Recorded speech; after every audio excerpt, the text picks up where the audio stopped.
Hello, everybody. It is Sunday afternoon. It's a beautiful sunny day, and Coral is taking her afternoon nap. So I thought it'd be a good time to do a little bit of read aloud. I know that the end of chapter 17 ended with a serious cliffhanger. Um, so I'm going to read just a little bit of that before we move on to chapter 18.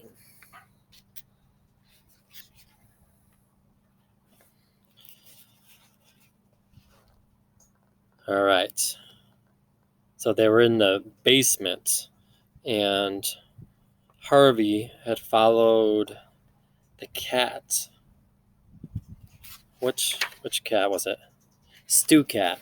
He followed Stu Cat down into the basement, and there's what looks like a coffin, and they're getting ready to check it. Check it out, see what's in there. He didn't have the strength to break the lock. In desperation, he began to search the cellar, looking for some tool or other, and he found himself two sizable stones. Hefting them, he returned to the casket. "This is going to be noisy," he warned Mrs. Griffin. Then, using one stone as a kind of chisel and the other as a hammer, he assaulted the lock.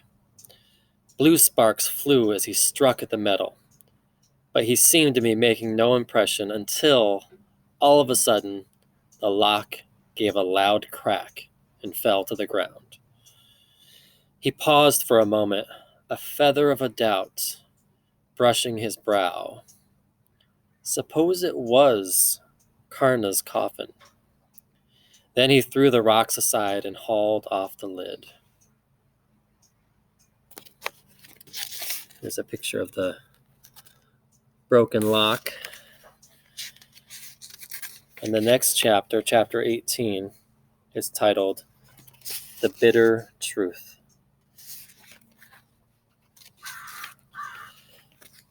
He almost shouted out loud, seeing the terrible state that poor Mrs. Griffin was in. She was staring up at him with wild eyes, her hair pulled out in clawfuls, her face purple with bruises. A foul rag had been stuffed in her mouth. Harvey carefully removed it, and she began to speak, her voice a hoarse whisper. "Thank you, my sweet, thank you," she said. "But oh, you shouldn't have come back. It's too dangerous here." "Who did this to you?" "Jive and Rictus." But he ordered it, didn't he?" Harvey said, helping her up. "Don't tell me he's dead, because I know that doesn't matter. Hood's here in the house, isn't he?" "Yes," she said, holding on to him as she climbed up out of the box. "Yes, he's here, but not in the way you think." She began to weep, the tears clogging her words. "It's all right," Harvey said. "Everything's going to be all right." Her fingers went up to her face and touched the tears. I thought I'd never cry again," she said. "Look what you've done." "I'm sorry," said Harvey. "Oh no, my sweet, don't be sorry. It's wonderful." She smiled through her tears. "You've broken his curse on me." "What curse?" "Oh, it's a long story." "I want to hear." "I was the first child who ever came to Hood's house," she said. "This was many, many years ago. I was 9 when I first walked up the front path. I'd run away from home, you see." "Why?" "My cat had died, and my father refused to buy me another one. And what do you think Rictus gave me the very day I arrived?" "3 cats," said Harvey. You know how this house works, don't you?" Harvey nodded. "It gives you whatever you think you want." "And I wanted cats, and a home, and—" "What?" "Another father," she shivered with fear, remembering the horror. "I met Hood that night. At least I heard his voice." Stu Cat had come to her feet, and she paused to stoop and gather the creature into her arms. "Where did you hear him?" Harvey asked. "In the attic at the top of the house. And he said to me, 'If you stay here forever and ever, you'll never die. You'll grow old, but you'll live until the end of time.'"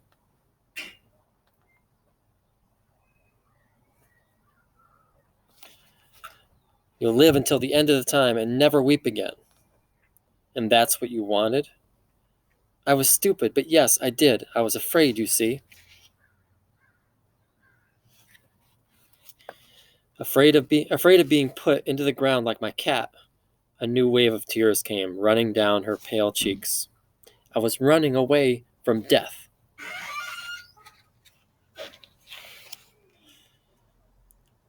"Straight into its house," Harvey said. "Oh, no, child," Mrs. Griffin said. "Hood isn't death." She wiped away her tears so as to see Harvey more clearly. "Death is a natural thing.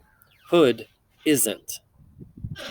I would welcome death now, like a friend I'd driven away from my door. I've seen too much, my sweet. Too many seasons. Too many children. Why didn't you try to stop him?" "I have no power against him. All I could do was give the children who came here as much happiness as I knew how." "So how old are you?" Harvey asked her. "Who knows?" she replied, laying her cheek against Stu Cat's fur.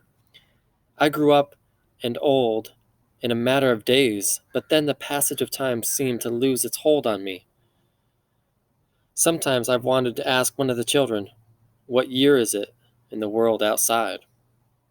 "I can tell you." "Don't," she said, putting her finger to her lips. "I don't want to know how the years have flown. It would hurt too much." "What do you want, then?" "To die," she said, with a little smile. "To slip out of this skin and go to the stars." "Is that what happens?" "It's what I believe," she said. "But Hood won't let me die. Not ever. That'll be his revenge on me for helping you to escape. He already had Blue Cat murdered for showing you the way out." "Hood's going to let you go," Harvey said. "I promise. I'm going to make him." She shook her head. "You're so brave, my sweet," she said.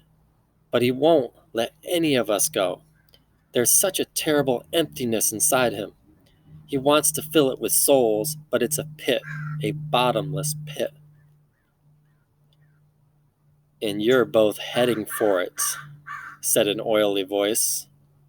The speaker was Mar. She was oozing down the stairs. "We've been looking for you up and down," she said to Harvey. "You'd better come with me, child." She extended her arms. In Harvey's direction. He remembered all too well her transforming touch. "Come, come," she said. "I might still get you out of trouble if you let me make something humble of you." He likes humble things, does Mr. Hood. Fleas, worms, scabby dogs. "Come to me, child, quickly." Harvey looked around the cellar. There were no other ways out. If he was to get Mrs. Griffin up into the sun, it had to be by way of the stairs, and Mar was standing in front of them. He took a step in her direction. She smiled toothlessly. "Good child, good," she said. "Don't," Mrs. Griffin said. "She'll hurt you." "Hush, woman," Mar said.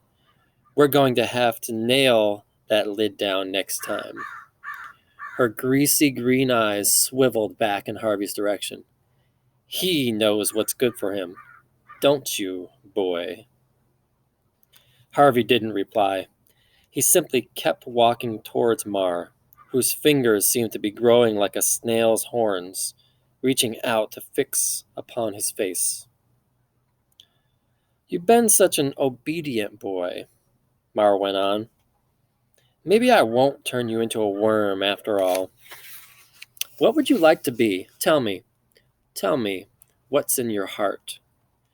"Never mind my heart," Harvey said, reaching out towards Mar. "What about yours?" A puzzled look came over Mara's face. "Mine?" she said. "Yes," said Harvey. "What do you dream of being?" "I never dream," she said defiantly. "You should try it," Harvey told her. If you can change If you could change me into a worm or a bat, what could you do for yourself?"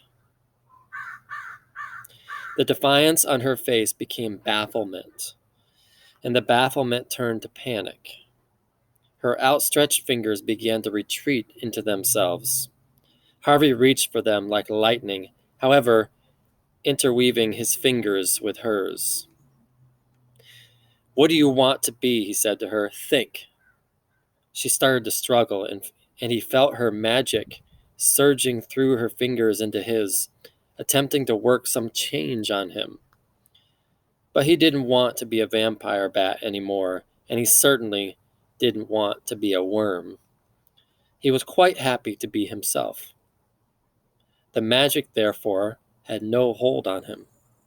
Instead, it flowed back into Mar, who began to shake as though she was being dipped in icy water. "What are you doing?" she demanded. "Tell me what's in your heart," he said, returning her invitation. "I'm not telling you," she replied, still trying to wrest her fingers free of his.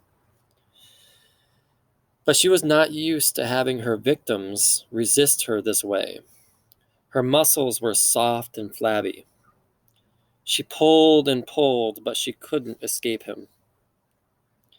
"Leave me alone," she said. "If you harm me, Mr. Hood will have your head." "I'm not harming you," Harvey replied.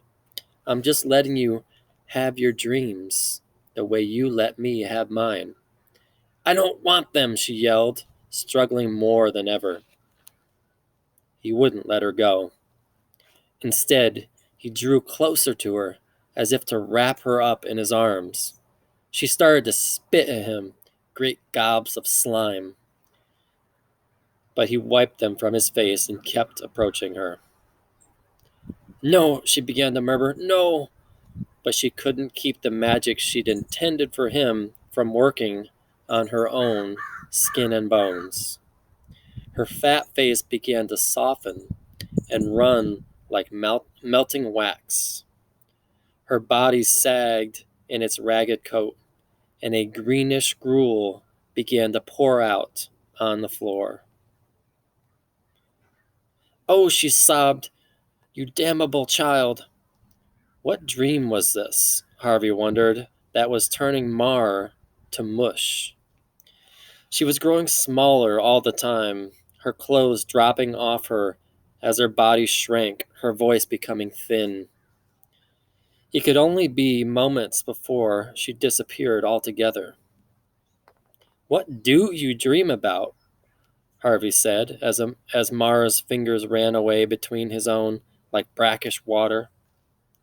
"I dream of nothing," Mara replied, her eyes sinking back into her disintegrating skull.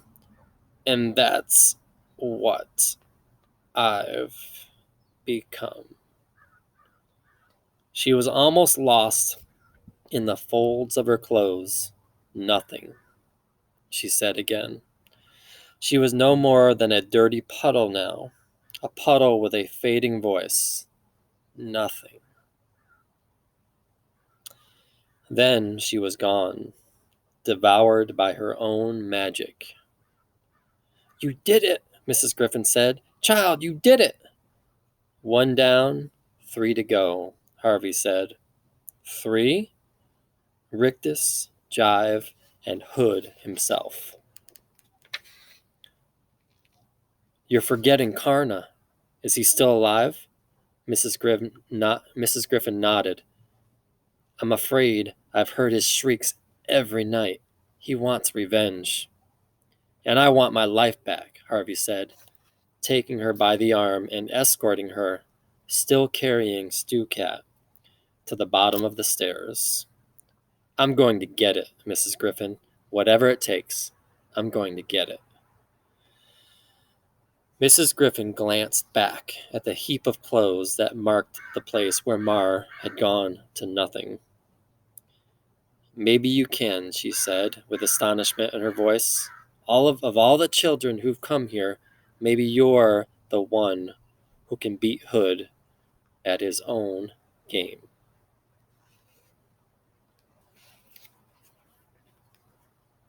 All right, that's all for now.